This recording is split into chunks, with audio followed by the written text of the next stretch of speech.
Action Research Multimedia Presentation by Kayla Banks. As a future educator, I hold many core values, but I will only touch on 3. To ensure classrooms run smoothly, despite some disruptive behavior, well-managed classrooms provide an environment in which teaching and learning can flourish.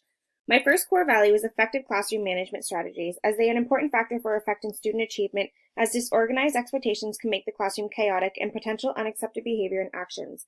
Secondly, fostering inclusiveness in the classroom is something that I strive for and model in exemplifying how every single person in the classroom is part of the classroom community and school.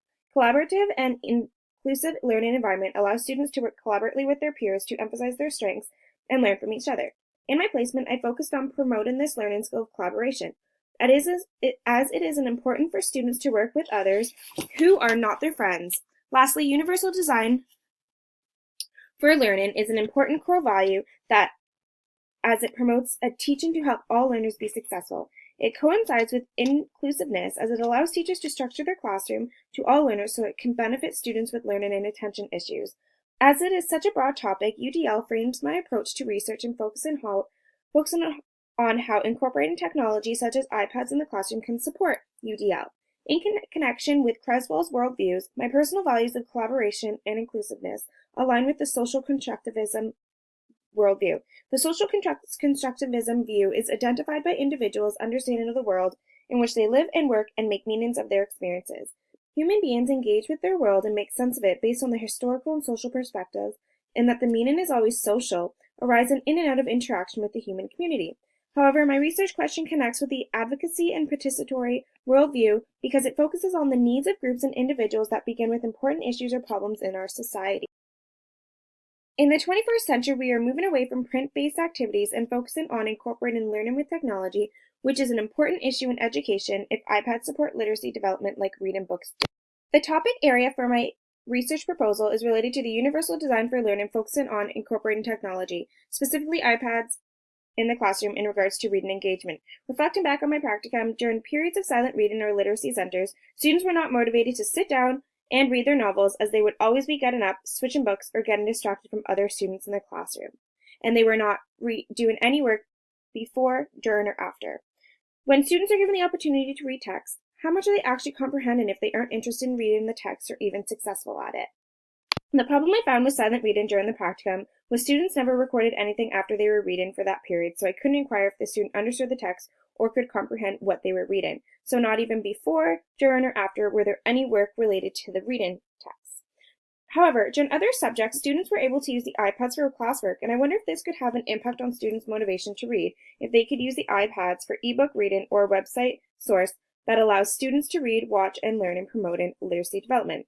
As teachers, we need to be aware that today's readers are immersed in multimodal experiences. Larson concluded that this awareness results in an urgent need for teachers and researchers to address the discrepancy between the types of print-based literacy experiences students encounter at school and those they practice in their daily lives outside a school environment, namely mobile digital technologies. This is important because activities for children of this generation are more electronically driven than activities in any other generation, and young children today are more intrigued by electronic devices than any other type of entertainment. In particularly, mobile devices are thought to capture the interest of young children more than paper-based activities. My research question is, in what ways do iPads help develop literacy in the primary grades? Also, how does reading engagement play a role in students' motivation to read, specifically with mobile ebooks? So the definitions of terms related to my research question, in what ways do iPads help develop literacy in the primary grades? So engagement is defined as doing something or occupying your attention. Literacy is defined as the ability to read and write.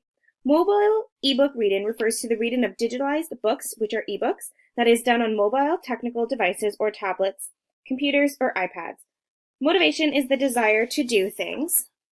Reading engagement is defined as the interplay of motivation and cognitive strategies during literacy activities. Universal design is a framework that guides the development of flexible learning environments by using a variety of teaching methods that can accommodate individual learning differences to enhance students' learning. The definition of literacy is rapidly changes as new technologies emerge, expanding from traditional notions of reading and writing to include the ability to learn, comprehend, and interact with technology in a meaningful way. Activities for children of this generation are more electronically driven than any other activities of any other generation, and young children today are more intrigued by electronic devices than any other type of entertainment, which was,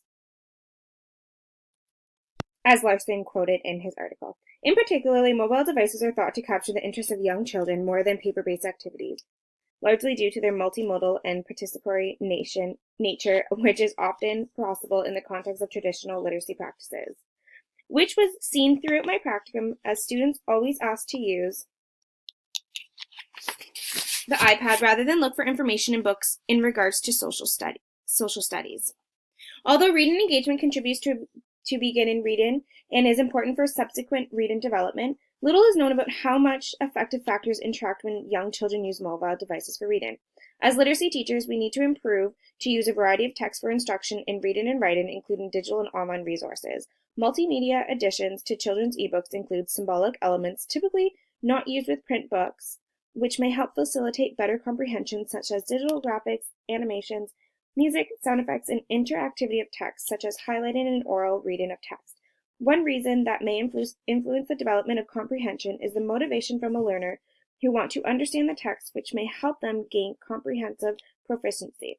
Thus, these additional ebook features, combined with the inherent features of mobile devices, can personalize the reading experience and provide support for beginning readers' text comprehension. Motivation is a necessary precondition for student involvement in any type of learning activity. Their level of motivation may influence what and how effectively students learn, from the article of Vogel. Vogel et al. 2009 claimed that students' motivation plays a significant role in engaging and sustaining students to use mobile devices for reading. Furthermore, digital tools such as e-readers may be used to enhance more traditional reading skills and create new literacies for reading comprehension. Reading with a digital device offered opportunities to engage with and manipulate text through electronic tools and features offered by digital devices, from Caldwell and Hutchinson. As above mentioned, increased engagement and motivation are often identified as potential benefits associated with using technology in the classroom. Children use tablets in everyday life because of user-friendliness and great number of applications designed for them. Tablets are a new technology, but the potential to use them as an educational tool in the class was recognized. Pitcher and Ebner 2015 offers reasons to why tablets can assess reading literacy properly, as the research in this study carried out appropriate reading text. The main platform from the study was using iPads. The test shared skills such as speed, understanding, and comprehension, reading rate, or the ability to sign a word to the proper pitcher out of the 4 as an indicator for decoding, and the ability to understand and comprehend a sentence of a whole text systematically can be measured by asking questions or by people to complete sentences based on the text read. These skills showed ways in how iPads enhance literacy development in reading, which can be transferred to their writing. The results from the study showed high reading literacy and improvement of reading skills compared to the last reading test. Since students are familiar with these devices, they should be used in the classroom in all subject areas, including silent reading and literacy centers, even though we were not specifically designed as a teaching tool. Digital tools allow students to use their abilities to decode unfamiliar words with the help of a built-in dictionary.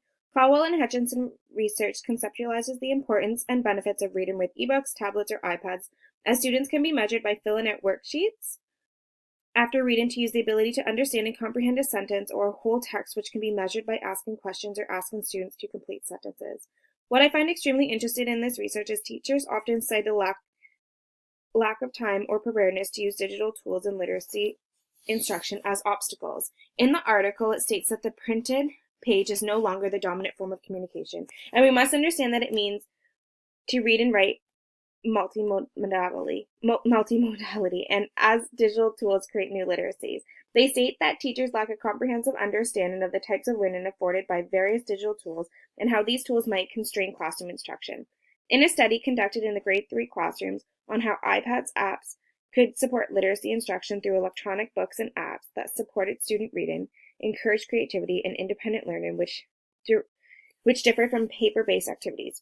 In another grade level, grade 2 students read with tablets and ebooks, making the use of features such as font size, listen to parts of the text by activating text-to-speech feature, highlighting key messages or passages or vocabulary, which supported reading comprehension. In other words, reading with digital device offered opportunities to engage with the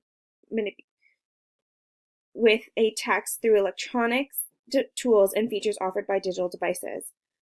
Furthermore, it allowed teachers insight into students' reading behaviors and comprehensive skills by examining the responses students provided through the use of tablets.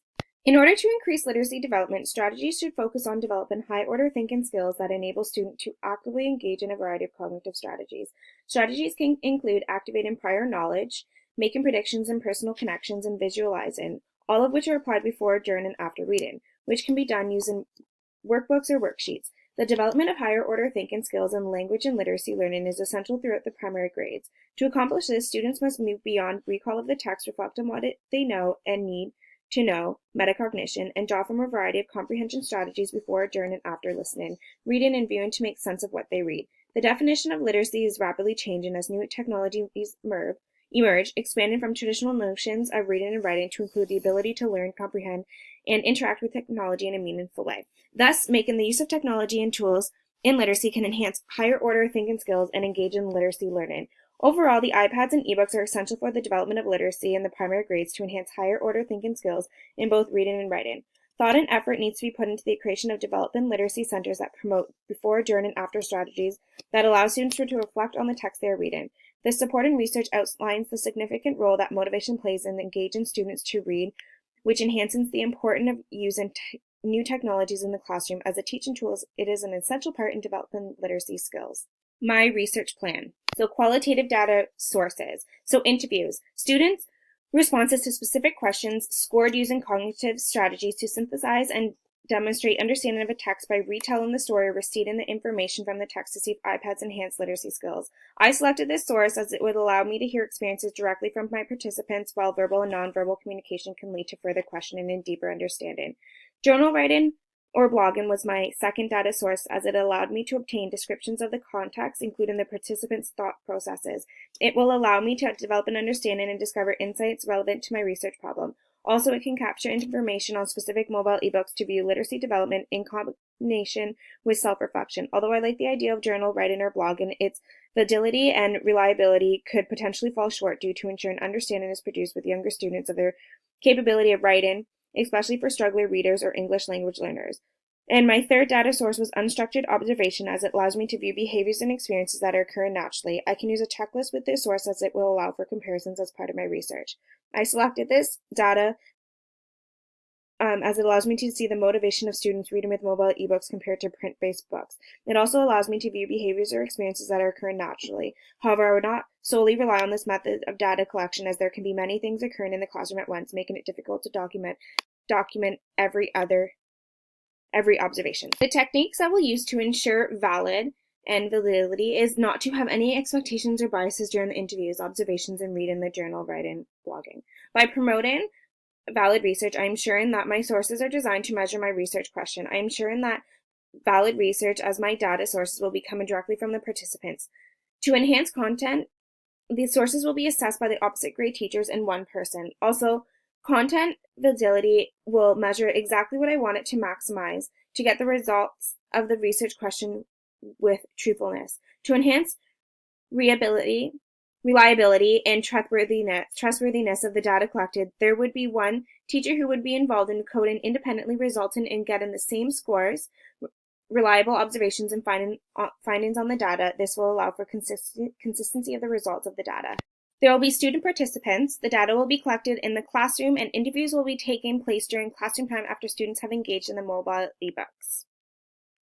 The data collection procedure. As you can view in the timeline chart, unstructured observation with anecdotal notes will take place for 3 months, and it will happen daily. Interviews will happen once a week over the 3-month period, and then journal, write, and blogging will happen daily over the 3-month period. Here are my ethical considerations. To maintain confidentiality, all information from research participants will only be viewed by the researcher and prevent anyone outside of the research to view the data.